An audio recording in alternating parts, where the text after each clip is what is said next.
Any questions on any of the assignments so far? All right. So this is where we left off Tuesday. 3e to the x minus 4 equals 8.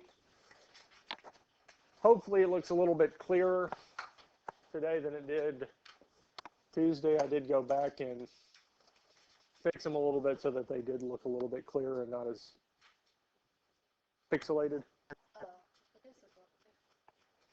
Now, with these here, like we did with the one on Tuesday, we need to get the e to the x term by itself. So what's the first thing we can do to get e to the x by itself? We can add 4 to both sides. And whenever we add 4 to both sides, we'll get 3e to the x is equal to 12. And what can we do next? Divide both sides by 3. Telling us that e to the x is equal to 4.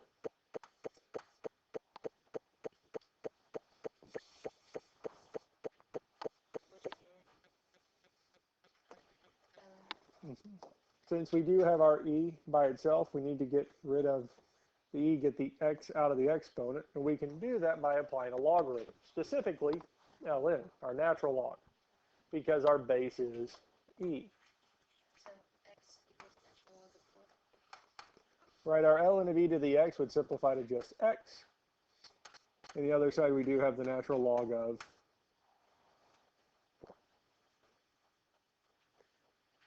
Questions on this so far? Now, the next thing we could do if we want to find the approximate value of the natural log of 4, we can get a calculator and say ln of 4, which is 1.386294361, or 1.386.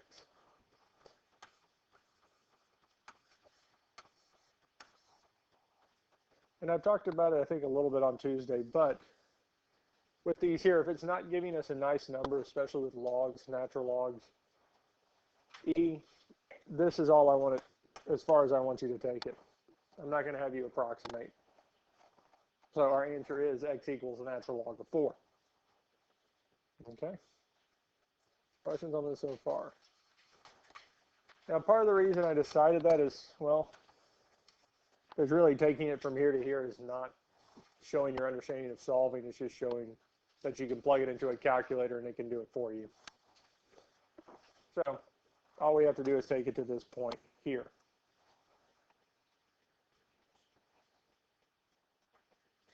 Let's look at this next one.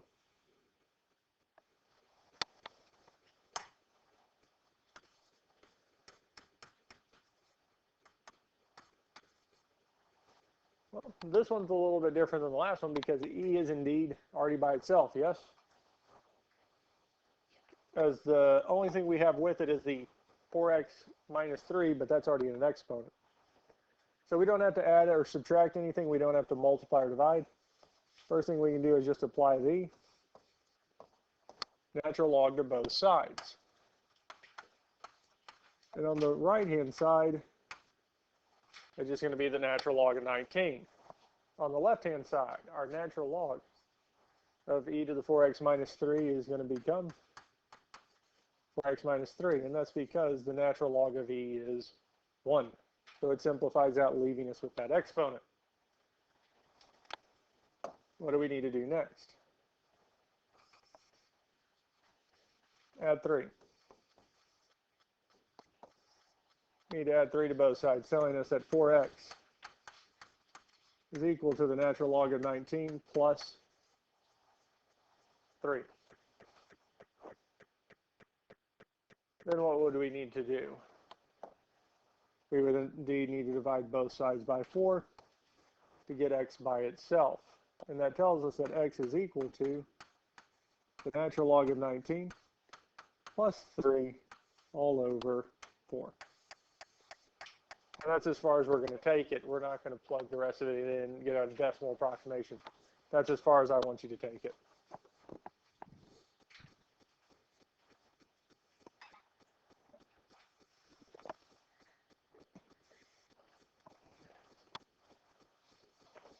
Questions on this here?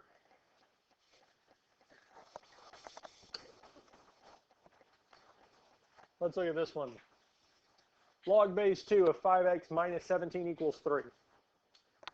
So up to this point, solving these exponentials, we've needed to first get the exponential, the term that has the variable and the exponent by itself first, and then use logarithms to get the variable out of the exponent. Here, we're starting with x inside of a logarithm. So again, we'll need to get the logarithm by itself first, but we're not going to apply another log to it. We're going to apply a base to it. We're going to apply some of our exponent to it. And does anybody have a guess at what base we're going to apply to this?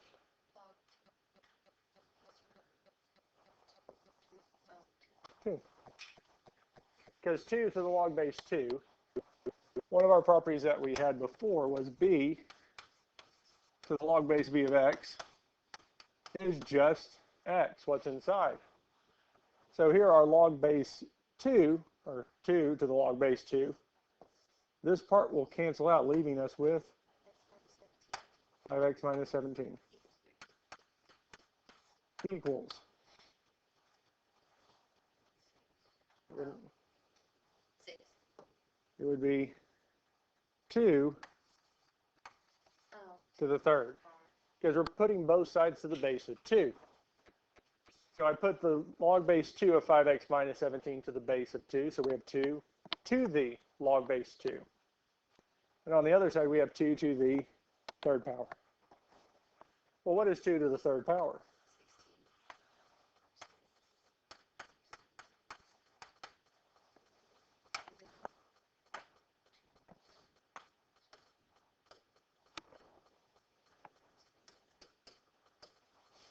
Two to the fourth is 16. 2 to the third is 8. Since 2 to the third is indeed a nice number, it's not a decimal we're having to round, we're going to go on and simplify it. Now we just need to solve for the value of x. What can we do first? We can add 17 to both sides, which tells us that 5x is equal to 25. Our next step would be to divide both sides by 5, telling us x is 5.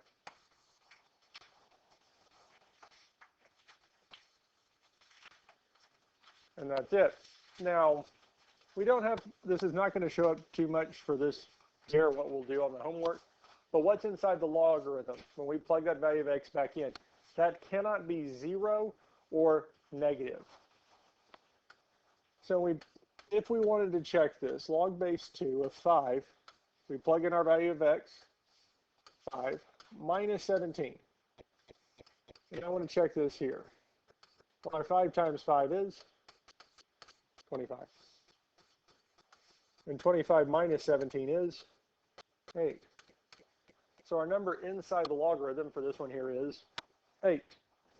If it had turned out that it wasn't 8, it was either 0 or a negative number, that value of x would not work. Because we cannot have, once it's simplified down, a number inside that log that is 0 or negative. It cannot be 0 or negative. Questions on this here? Let's look at the next one. Log base 3 of 10x minus 9 equals 4. What do we need to do first? We need to put both sides to the base of 3.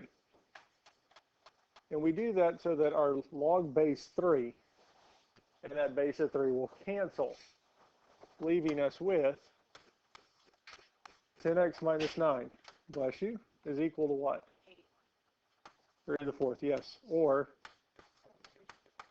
we can say that 10x minus 9 is equal to 81. What can we do next? We can add 9 to both sides, because now, since the x is outside of the logarithm, we can solve for it. So we can add 9 to both sides, telling us 10x is equal to 90. And last but not least, we can divide both sides by 10, telling us x is equal to 9.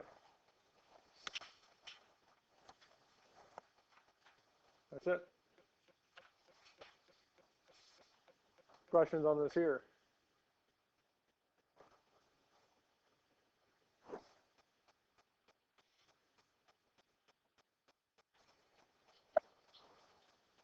That's our first step here.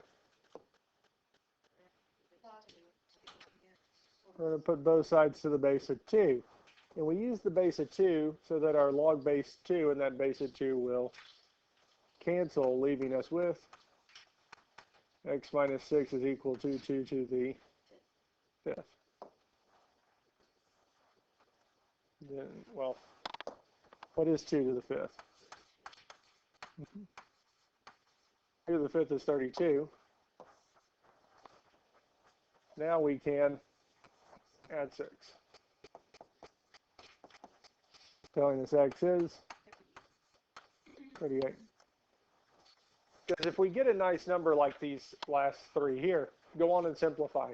If we have logarithms, most logarithms that if they don't simplify, we want to leave them as a log. Natural logs or e to a power, we're going to leave it in that form. Questions on this here? We kind of like these with logs. I mean, we can make them quote unquote harder, but that's just changing what's inside. Because if it's a quadratic, we get it equal to 0 and just solve. Most everything we've already done so far. That's it.